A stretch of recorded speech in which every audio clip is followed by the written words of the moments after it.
Brothers, have you noticed that many 4S dealerships near your homes are closing down recently? Kia was particularly popular around 2013, but in the last couple of years, many of their dealerships have also closed. Even the Hyundai dealership nearby, selling the Hyundai Reina, is closing down.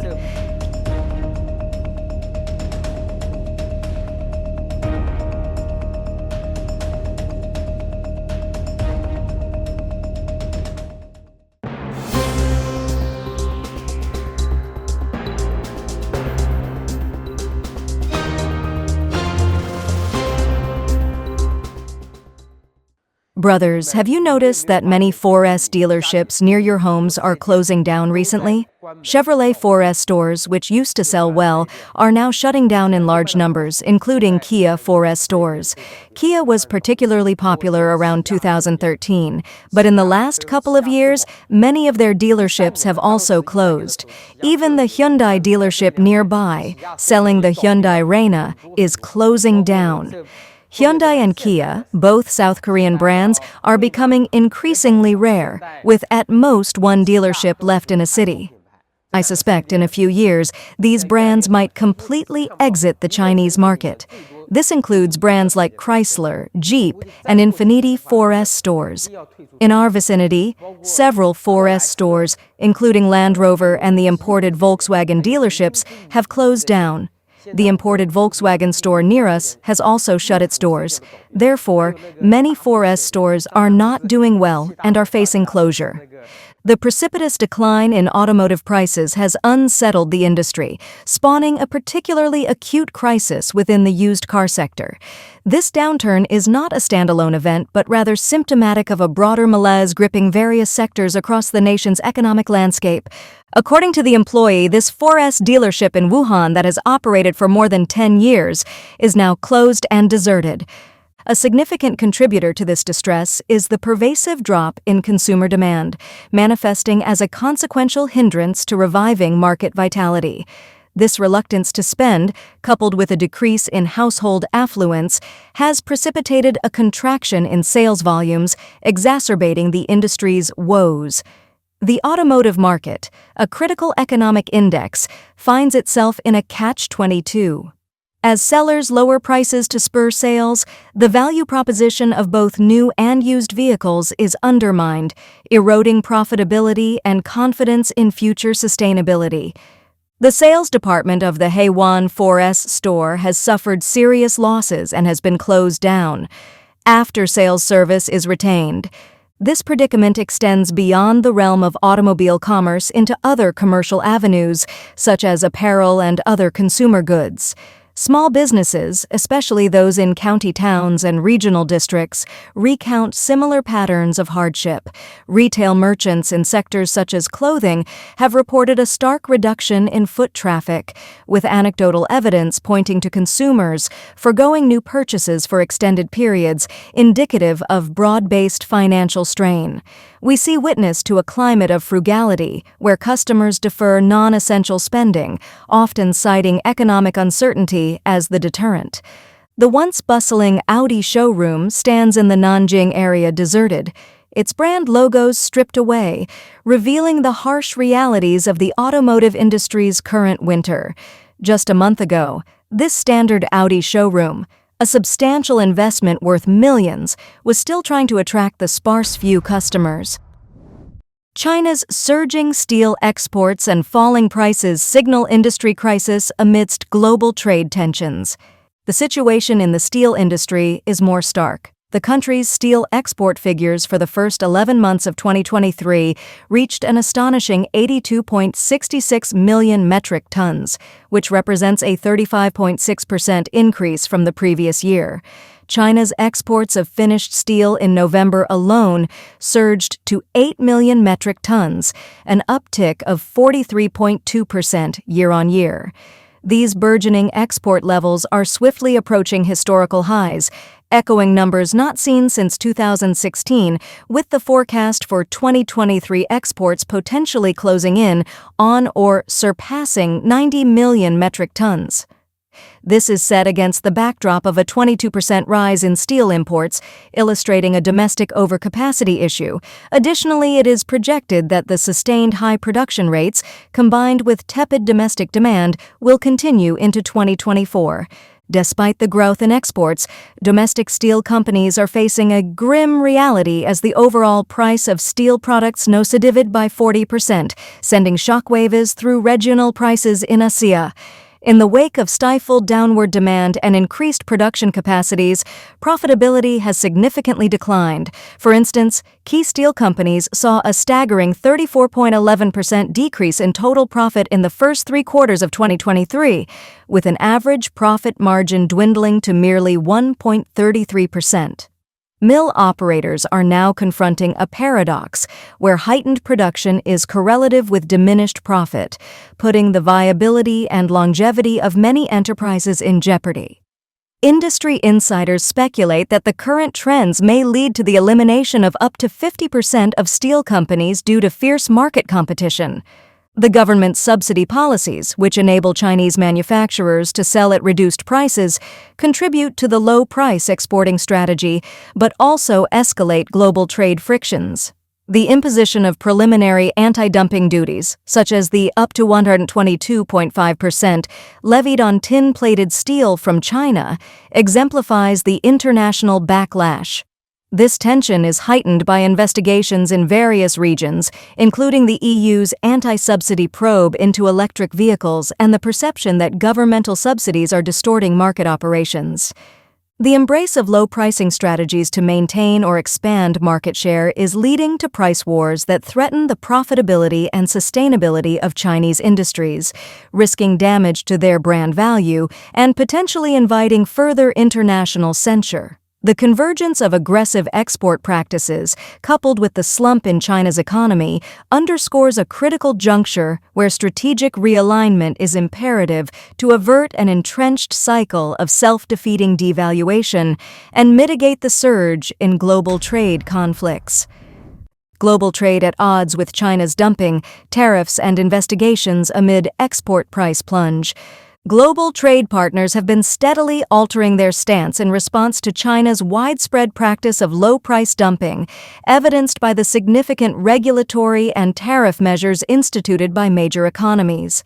The United States, European Union, India, and Vietnam are among those who have taken action to counter the effects of what they see as unfair trade practices that have the potential to undermine their local industries. The United States has been at the forefront of imposing stringent tariffs on imports from China, which, according to the sources, began in earnest during the Trump administration.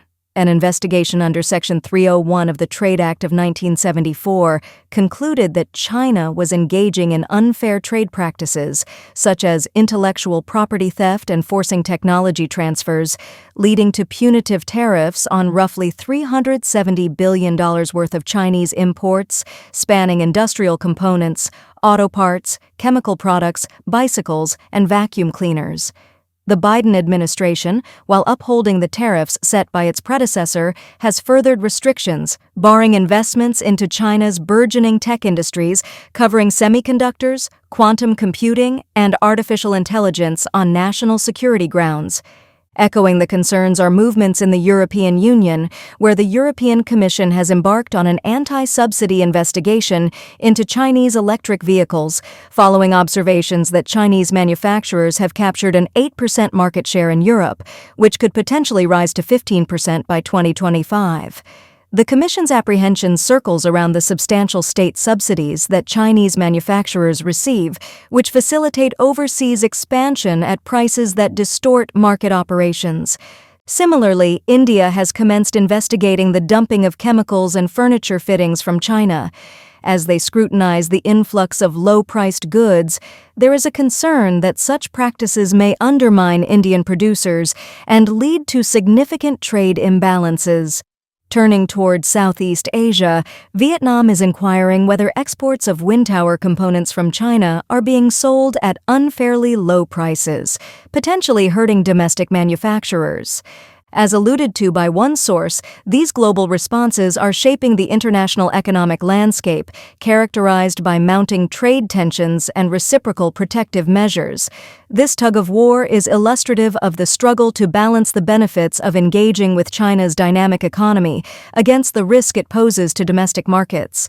It reflects a shift towards a more guarded trade relationship where partners are increasingly vigilant about protecting their economic interests against the impact of China's aggressive export pricing and the broader implications of market distortions resulting from its domestic economic policies. The urgency and breadth of these global reactions underscore a common apprehension about the long-term effects of China's export strategies, both on the stability of international trade frameworks and the health of domestic industries worldwide. U.S. holds firm on tariffs and diversifies imports amid China's export strategy shifts. The U.S. trade stance, characterized by a calculated reorientation away from Chinese imports in favor of diversifying its supply chains, has exerted a quantifiable influence on the dynamics of Chinese export patterns.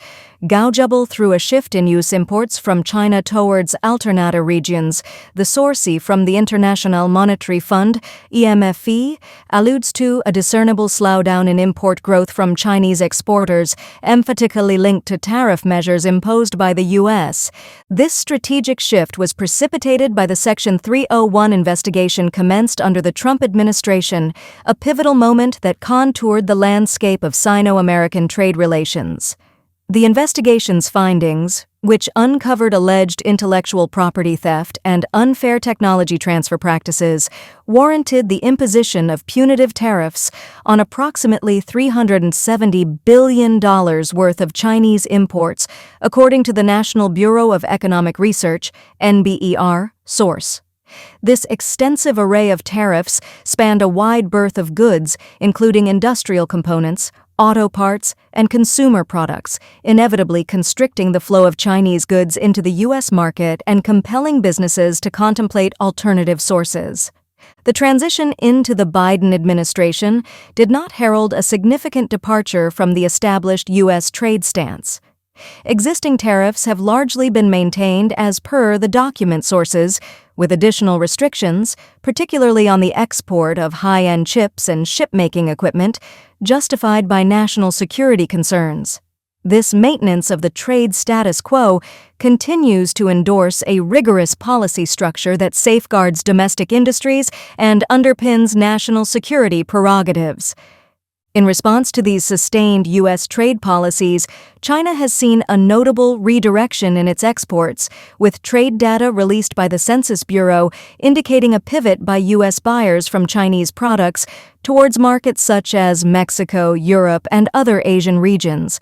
Compounded by the soft domestic demand within China, the drive to maintain export levels has prompted Chinese manufacturers to adopt price cuts to digest excess production capacity. The strategic recalibration by the U.S. has contributed to the broadening of global supply chain configurations, evident through emerging trade patterns and the restructuring of procurement sources away from China. The real-time responses from the IMF, NBER, and other analyses confirm a perturbation of the status quo, marking a discernible friction and restructuring within the U.S.-China trade axis. These measures not only bespeak a U.S. stance of robust safeguarding of trade interests, but also signal a potentially endemic decoupling that could have profound and sustained implications for the global flow of goods and the future anatomy of international trade networks. China faces global backlash, tariffs and probes as nations challenge aggressive export discount. The phenomenon of involution within several of China's key industries has emerged as one of the central challenges to the nation's erstwhile robust industrial hegemony. This inward turn, a term borrowed from anthropology, denotes a process whereby sectors experience diminishing returns due to intense internal competition and an oversaturation of players within the market. Critically affected sectors include medical devices, integrated circuits, agricultural chemicals, chemical products, and the steel industry, a range evidenced by shifting market dynamics and reports from leading analytic firms. The medical device industry, once buoyed by the urgent demand in the wake of the COVID-19 pandemic, is now grappling with a crisis of excess as the global surge recedes. According to a study published by the National Center for Biotechnology Information, a SWOT, strengths, weaknesses, opportunities, threats, analysis pinpointed the key risks facing high-end medical equipment innovations in China. The findings suggest that, despite the ostensibly strong positioning due to the pandemic's demands, the sector confronts sluggishness in innovation and development due to regulatory hurdles and robust international competition, issues that echo across the spectrum of specialized industries. Integrated circuits, a linchpin of modern technology, exemplify another sector battered by the involutionary wave. Despite the significant capital invested to shore up semiconductor manufacturing, as detailed in the Slump in China's Economy and Low Price Dumping document, industry-specific challenges have resulted in a decline in demand, intensified by a broader global economic slowdown and technology development stagnation. This information dovetails with recent data from Canalys, revealing a 12% fall in global smartphone shipments, suggesting a ripple effect onto the demand for integrated circuits in consumer electronics. The agricultural chemicals and broader chemical products markets within China have similarly not been immune to the impacts of involution. Fierce domestic competition, along with the continued ripples from the pandemic, have impacted innovation cycles and placed pressure on these sectors, as noted by the Economic Observer. Companies are battling diminishing margins and a tangible contraction of demand, factors further exacerbated by the aftereffects of overinvestment during years of more favorable market conditions. Within the opera of internal competition, few industries reflect the strain of involution as starkly as the steel industry. As per media reports cited in the document source, a confluence of reduced downstream demand and inflated prices for raw materials and fuel has precipitated an exceedingly challenging operating environment for China's steel industry in 2023, with key companies reporting a 34.11% decrease in total profit in the first 3 quarters of that year alone. Given the stated projections from industry insiders, concerns loom large that a substantial percentage of steel companies risk elimination due to untenable market competition and the iron grip of dwindling profitability. The mosaic of challenges these industries face, stemming from the pandemic's protracted impacts to more endemic issues of market competition and the deceleration in groundbreaking innovation, demands a multifaceted approach. There must be a nuanced appreciation of the shifting tides of consumer preferences, international trade relations, and the urgent need for reforms to stimulate regeneration and avoid the pitfalls of overproduction and price undercutting. The involution of these industries serves as a warning, emphasizing the requirement for progressive strategies that ensure sustainable development and consistent sectoral innovation.